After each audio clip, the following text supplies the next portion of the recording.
Kejap. Saya terdengar phone ada sengaja Dr. Shikin. Alamak, tak perlu jom kita ambil.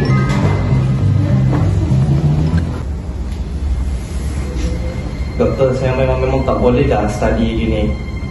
Jadi saya bagi ini, bolehkah doktor fikirkan untuk bagi saya lulus?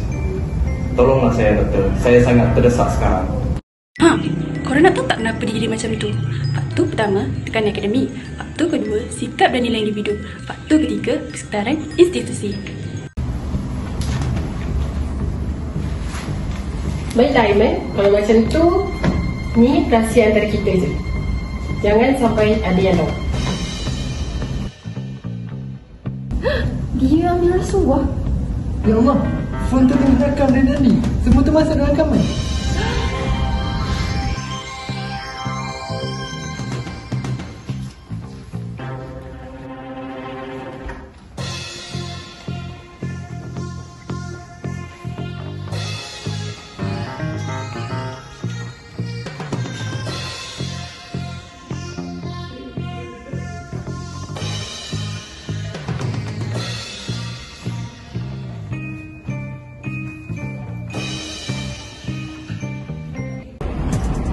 Kami sebenarnya nak buat aduan.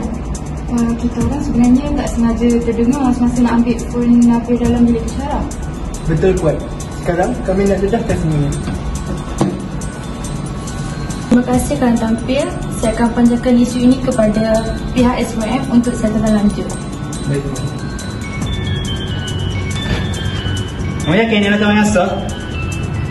Betul je. Telefon saya tertinggal dalam bilik pensyarah. Semua kecakapan tu dirakam tanpa sengaja. Keberanian kamu bertiga ni sangat saya hargai.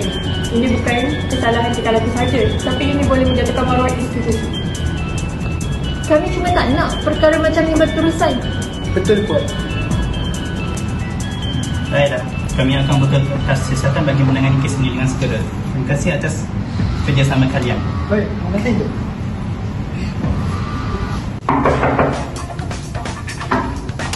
Puan Ashikin, anda terlibat dengan rasuah, sila ikut saya sekarang.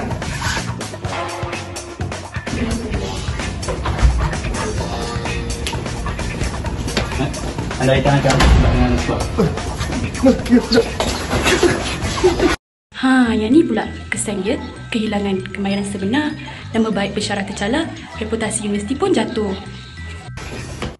Seorang pensyarah universiti kini disoal siasat kerana didakwa telah menerima rasuah daripada pelajarnya. Pendedahan ini terbongkar hasil keberanian 3 orang pelajar yang tanpa sengaja merakam bukti audio ketika sesi konsultasi bersama pensyarah.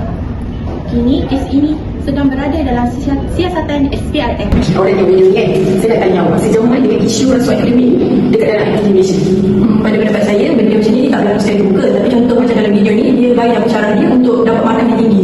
Perkara ni perlu dipandang serius lah sebab dia menimbulkan nama rasuah universiti. Seterusnya, sebenarnya tak awak nampak atau dengar kes rasuah akademik?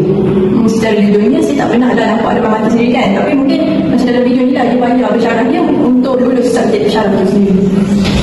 Okey, berdasarkan video ni kan, pada pendapat awak kan, adakah pensyarahan ni terdedah dengan aktiviti rasuah ni? Pada pendapat saya lah, pensyarahan ni dia mudah untuk terdedah dengan rasuah dalam bidang akademik ke semua muka ni.